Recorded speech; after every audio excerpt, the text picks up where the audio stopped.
ለምን መታረድ በሚል ቋንቋ እንደተገለጠ ታውቃላችሁ? የጌታ መከራ ታረደ ሲባል እኮ ሰይፍ አረፈበት ማለታችን አይደለም። ግን መታረድ ማለት ምን ማለት መሰላችሁ? በግ ከታረደ በኋላ ብልቱ ይወጣል። እያንዳንዱ አካል በቢላ ይለያያል። ኩላሊቱ ለብቻ፣ ጨጓራው ለብቻ፣ እግሮቹ፣ አጥንቱ፣ ቅልጥሙ ምናምን ለብቻ፣ አንገቱ ለብቻ፣ ጭንቅላቱ ለብቻ ይደረጋል። ለምን? በመታረድ ቋንቋ የክርስቶስ መከራ እንደተገለጠ ታውቃላችሁ? ክርስቶስ አካሉ ላይ ያላረፈ የመከራ አይነት የለም። ሁሉም አካሉ ላይ ምንም አይነት ስቃይ፣ ሁሉም አይነት ስቃይ ያርፉበታል። ሁሉ ከራስ ጠጉሩ እስከ እግር ጥፍሩ ድረስ ድርሳነ ማህየዊ ይናገራል። ክርስቶስን የገረፉት ወታደሮች፣ ያሰቃዩት ወታደሮች 570 ወታደሮች ናቸው። ስንት ወታደሮች ናቸው? 570 ወታደሮች ናቸው። ወታደሮቹ አይሁዳውያን አይደሉም፣ እስራኤላውያን አይደሉም፣ ሮማውያን ናቸው። ምን ማለት ነው? አህዛብ ናቸው። ምን ማለት ነው? አይጾሙም፣ አይጸልዩም፣ አይሰግዱም፣ ስፖርት ይሰራሉ፣ እንደ ወታደር ይኖራሉ። ጡንቻቸው ጠንካራ፣ ጨካኞች ናቸው። 570 ወታደር እያንዳንዱ ብዙ አይነት መከራ ክርስቶስ ላይ ያሳርፏል። እያንዳንዱ አሁንም ድርሳነ ማህየዊ የመከራውን ቁጥር ሲናገር 19125 የመከራ አይነት ተቀብሏል ይላል። 19125 ብር አይደለም፣ ሳንቲም አይደለም፣ የደሞዝ ቁጥር አይደለም፣ የመከራ ቁጥር ነው የነገርኳችሁ። 19125 የመከራው ዝርዝር ቁጥር አይደለም፣ የመከራው አይነት ነው የነገርኳችሁ። ክርስቶስ ወደ ሊቃነ ካህናቱ ሲሄድ በአለት እየተጎተተ ነው ሄደው። ይሄን ታውቃላችሁ? በአለት ጥሩ ቦታ ተፈልጎ ድንጋይ ያለበት፣ ሹል ድንጋይ ያለበት ቦታ ተፈልጎ አንገቱ ላይ ገመድ ታስሮ መሬት ላይ ሲወድቅ ያውም በጀርባው አይደለም በአፍጢሙ ተደፍቶ በአለቱ እየተጎተተ እየተፈጠፈጠ ነው ወደ ሊቃነ ካህናቱ የሄደው።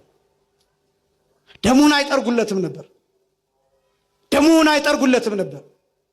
እንዳውም ፊቱን እየሸፈኑ ይፈቱት ነበር።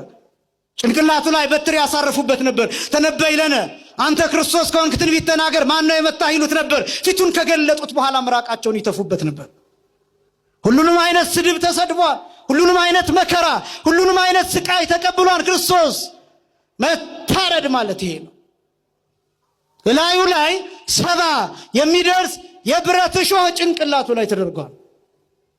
ከ70 ውስጥ ይላል ድርሳነ ማህየዊ አንዱ ረጅም ነው ይላል፣ አንዱ በአናቱ በጭንቅላቱ ትክክል የተደረገ ነው።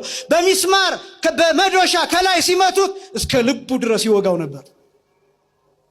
እስከ ልቡ ድረስ ውስጥ ለውስጥ። ይሄ ሁሉ ሆኖ ምን እንደሚል ታውቃላችሁ? የሚያደርጉትን አያውቁምና ምን በላቸው? ገለነው ማረን፣ ገርፈነው ማረን፣ ጎትተነው ማረን፣ ወግተነው ማረን፣ ቸንክረነው ማረን። የሰቀልነው እኛ ነን፣ ስለ ኃጢአታችን ነዋ የተሰቀልነው። የገረፍነው እኛ ነን፣ ስለኛ ነዋ የተገረፈው።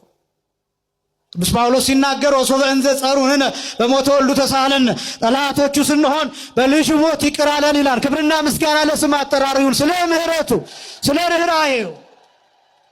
አዎ ይህን ሁሉ አሰቃይተነዋል። ስጋው አልቆ ነበር። አንድ ገራፊ የጌታ ጀርባ ላይ አንድ ግርፋት አሳርፎ ሲነሳ የጅራፉ ጫፍ ላይ ሁልጊዜ እንደምትሰሙት ሹል የሆኑ አጥንቶችና ብረቶች ተቀምጠውበታል። የጅራፉ ጫፍ ላይ አንድ ገራፊ የጌታ ጀርባ ላይ ጅራፉን አሳርፎ ሲያነሳው እፍኝ ስጋ ይበተናል። ከጀርባው ተነስቶ አየር ላይ ይበራል። ጽዋ የሚሞላ ደም ከጀርባው ተነስቶ መሬት ላይ ይረጫል። አንድ ጽዋ ሙሉ ደም። ክርስቶስ ሲሞት ስጋው አልቋል፣ ደሙ አልቋል። አጥንት ብቻ ነው መስቀል ላይ የነበረው፣ አጥንት ብቻ። በአንድ ሰው አካል ከ6 ሊትር ጀምሮ ደም ሊገኝ ይችላል፣ እንደየቁመቱ እንደየመጠኑ። ከ4.5 ሊትር እስከ 6.5 ሊትር ደም በሰውነታችን ውስጥ ይገኛል። ክርስቶስን በመካከለኛ ቁመት ብንወስደው 6 ሊትር ደም እንደ ሰውነቱ ስለሚተነተን 6 ሊትር ደም ፈሶ እስኪያልቅ ድረስ ክርስቶስ ተገርፏል። መታረድ ማለት ይሄ። ስናርድ በጎቹ ምንድነው የምናደርገው? እናርዳቸውና ደማቸውን በገል በምናምን እንቀበለዋለን፣ አልያም መሬት ላይ ይፈሳል። ደማቸው ፈሶ እስኪያልቅ ድረስ ይተዋሉ። ከዛ በኋላ ቆዳቸው ይገፈፋል። ደሙ ፈሶ ካለቀ በኋላ ነው ስጋው የሚበተን ነው የሚለያየው። መታረድ ማለት ይሄ ነው። መታረድ ቃል እኮ የለው፣ ቃል እኮ የለው፣ ቋንቋ እኮ የለው። አለማፈራችን ነው የሚገርመኝ።